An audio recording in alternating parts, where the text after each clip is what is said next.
গুনাহ করা এটা আমাদের স্বভাব, আর ক্ষমা করা কার স্বভাব? গুনাহ করার পরে একটা জিনিস লাগবে, তাহলে ক্ষমা আসবে।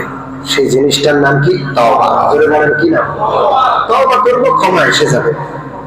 তওবা করলে ক্ষমা নিশ্চিত। এমন কোন তওবাকারী নাই যে তওবা করছে আল্লাহ কবুল করবে।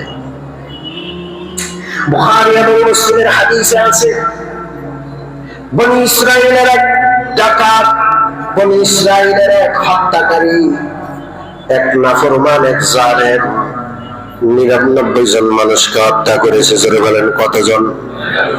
99 জন মানুষকে হত্যা করেছে। বুখারী এবং মুসলিমের হাদিস, যেন তেন হাদিস না, কঠিন হাদিস। বুখারী এবং মুসলিমের হাদিস। কতজনকে হত্যা করেছে? জোরে বলেন। 99 জনকে হত্যা করেছে বনি ইসরাইলের এক লোক।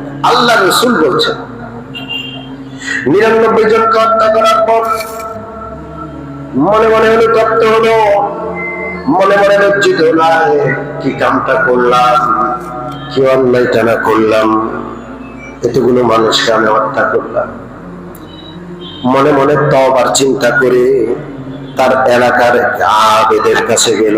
কার কাছে? খুব ইবাদত করে, খুব ইবাদত বন্দেগী। আবেদের কাছে গিয়ে বলল, আবেদ সাহেব, আমি তো 99টা খুন করেছি, এখন আমি অনেক অনুতপ্ত, আমি একটু তওবা করতে চাই, আমার কি তওবার কোনো পথ খোলা আছে? আমি কি তওবা করলে কবুল হবে? আবেদ, আলেম না, শুধু ইবাদত গুজার, ইলম নাই। ইবাদতের সাথে ইলম দরকার আছে না নাই? আবেদ বললেন, দূর হ, তোর চেহারা দেখতে চাই না। একটা না, দুইটা না, 10টা না, 20টা না, 90টা 99টা হত্যা করে এসেছিস। আমার ইবাদত খানা থেকে বের হয়ে যা, তোর কোনো ক্ষমা নাই। কিসের ক্ষমা? 99 জনকে হত্যা করেছিস, কিভাবে ক্ষমা লাভ করবি তুই? এই হত্যাকারী গুনাহগার ডাকাতের মেজাজ খারাপ হয়ে গেল। সে নিরাশ হইয়া 99 পরে এই আবেদকে ধরলো, তারেও হত্যা করে 100 সংখ্যা পূর্ণ করলো। 100 সংখ্যাকে কি বলে? সেঞ্চুরি। কি করলো? যেহেতু আমার ক্ষমা এনে আর তুই আমার আখির মুহূর্তে নিরাশ করলে, তোরও দুনিয়াতে রাখবো না, ওরেও হত্যা করে ফেলছে। এখন কটা পূর্ণ হইল? আহা, রাগ করে রাগের মাথায় হত্যা করলে অনুতপ্ত তো আছে। বুখারী মুসলিমের হাদিস। এই লোকটা ক্ষমার জন্য দৌড়াচ্ছে, এই দুয়ার সেই দুয়ার যাচ্ছে, দৌড়াইতে দৌড়াইতে একজন আল্লাহওয়ালা আলেমের কাছে গেলেও, যার কাছে আসমানি কিতাবের ইলম আছে। দুনিয়ার সমস্ত সমস্যার সমাধান আসমানি কিতাবে কে দিয়েছেন? যারা বলেন আল্লাহ। সব সমস্যার সমাধান।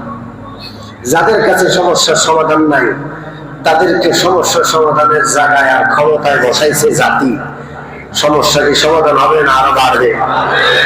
যাদের কাছে সমস্যার সমাধানের মূল মন্ত্র আছে, ওদেরকে জাতি ক্ষমতায় দেখতে চায় না।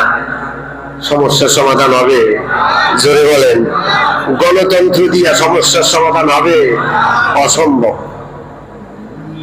সমাধান হবে না। আপনারা যাদেরকে আগেও শাসক হিসাবে পাঠাইয়েছেন, এখনো মনে মনে চিন্তা করতেছেন যে গণতন্ত্র দিয়ে সব সমাধান হবে, জনগণ ভোট অধিকার প্রয়োগ করলে সব সমাধান হয়ে যাবে। আর ভোট অধিকার প্রয়োগ করে সাদাবাদ, দুর্নীতিবাজ ওদেরকে পাঠাবেন, আর মনে মনে চিন্তা করবেন আল্লাহর রহমত হবে, শাসক ভালো আসবে, ইনসাফ আর ন্যায় বিচার কায়েম হবে। এটা হইল দিবা স্বপ্ন। এই স্বপ্ন কোনদিন পূরণ হবে?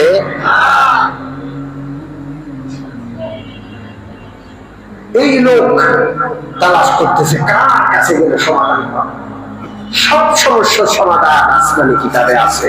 এই জন্য খুঁজে বের করলে একজন আলেমকে আসমানি কিতাবের ইলম যিনি রাখেন, তার কাছে গিয়ে কান্নাকাটি করলেন, জীবনের সমস্ত ঘটনাগুলো তার সামনে পেশ করলেন, আর বললেন 100টা হত্যা করে এসেছি, আমার কি ক্ষমা আছে? আলেম তো আসমানি কিতাবের আলেম তার আছে। তিনি আশা দিলেন, হ্যাঁ, তওবা যদি সঠিক হয়, তওবা যদি আল্লাহর শর্ত অনুযায়ী হয়, তাহলে সব গুনাহ আল্লাহ মাফ করে দিবে। কারণ কোরআনে আল্লাহ বলেছেন, ইন্নাল্লাহা ইয়াগফিরুয যুনুবা জামিআ, সব গুনাহ আল্লাহ কি করে দিবেন? কি করতে হবে? বলে যে জীবনের সমস্ত গুনাহের জন্য অনুতপ্ত হতে হবে, এই মুহূর্তে গুনাহ ত্যাগ করতে হবে, আগামীতে আর গুনাহ করব না এই প্রতিজ্ঞা করতে হবে। গুনাহের যে এলাকা যেখানে খুন খারাপি আর মাদক, সেটা ত্যাগ করে আল্লাহ ওয়ালাদের এলাকায় চলে যাইতে হবে। কথা কি বুঝেন? সহশিক্ষায় পড়াশোনা করে আর আমাদের কাছে আসে, হুজুর কি করি? ওখানে পড়াশোনা নাই, ওখানে হলো প্রেম প্রেম খেলা। কিসের পড়াশোনা? কোন পড়াশোনা নাই। বিশ্বাস হয় আপনাদের? না না, বিশ্বাস করেন না। আপনার ছেলে পড়ে, আপনি বিশ্বাস করবেন কেন? আপনার মেয়েটাকে সহশিক্ষায় দিচ্ছেন, সব খারাপ। আপনার মেয়েটা অনেক ভালো, আপনার ছেলেটা অনেক ভালো, সে নষ্ট হবে না।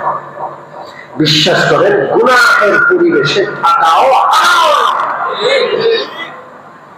গুনাহের পরিবেশে বসবাস করা, অবস্থান করা হারাম। এই জন্য স্পষ্ট বলছি, সহশিক্ষা হারাম। আলেমদের বলতেই হবে, না হয় এই জাতি সহশিক্ষার মাধ্যমে ধ্বংস হয়ে যাবে। সহশিক্ষা হারাম, পরিষ্কার। নারী পুরুষ ছেলে মেয়ে একসাথে পাশাপাশি টেবিলে একসাথে বসে পড়াশোনা করছে, এটা হারাম। পড়াশোনা দ্বারা আর কি অর্জিত হবে? জীবনের চরিত্র, জীবনের আল্লাহর বিধান সব ধ্বংস হয়ে যাবে। এই জন্য তওবার একটা গুরুত্বপূর্ণ শর্ত হলো, খারাপ পরিবেশ থেকে তুমি বের হয়ে যেতে হবে। মদ খাও, তওবা করতে চাও, তোমার নাটকশীল বন্ধুদের পরিবেশ থেকে তোমাকে আলাদা হতে হবে, না হয় তুমি তওবার উপর টিকে থাকতে পারবা। নামাজি হতে চাও, তওবা করছো, বেনামাজিদের বলয় থেকে বের হয়ে নামাজিদের পরিবেশে চলে যেতে হবে, না হয় তুমি আবার বেনামাজি হয়ে যাবে। ঠিক ঠিক না? ওই আল্লাহওয়ালা আলেম বললেন, তুমি যে গুনাহের পরিবেশে আছো, সেই গুনাহের পরিবেশটা ত্যাগ করে তোমাকে চলে যেতে হবে আল্লাহওয়ালাদের পরিবেশে।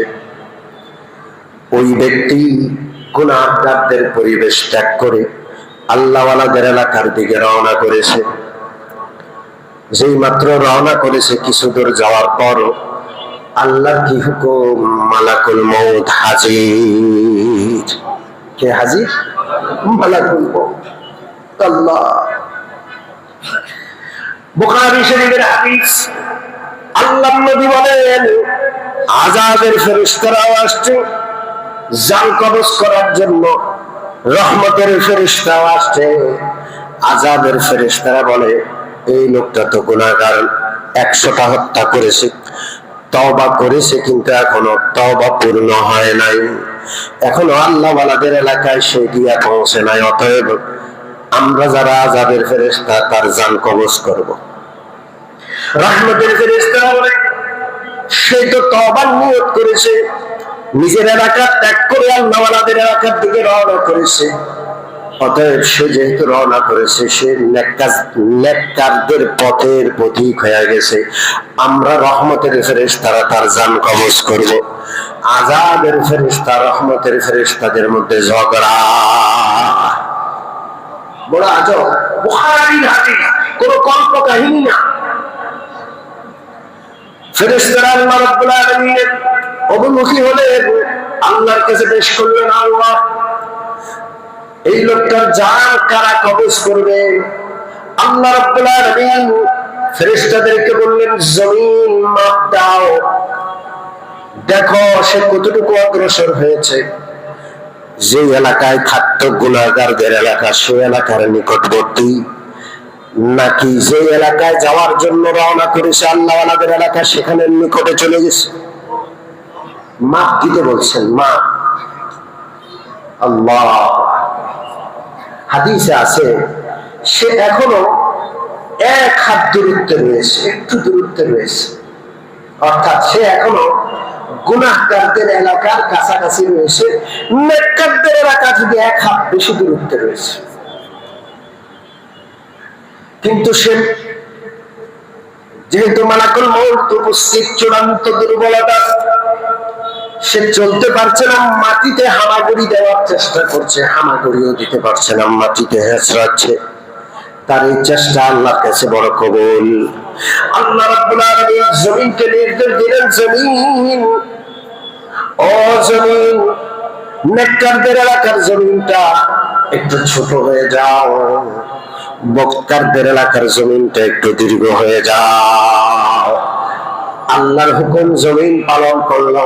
ফেরেশতারা যখন জমিন মাপলো, দেখলো ওই আল্লাহর বান্দা গুনাহগারদের এলাকা থেকে দূরে সরে গিয়ে নেককার আল্লাহওয়ালাদের এলাকার কাছে চলে যায়। তওবা করতে রাজি আছি ইনশাআল্লাহ, গুনার উপর অটল থাকবো না।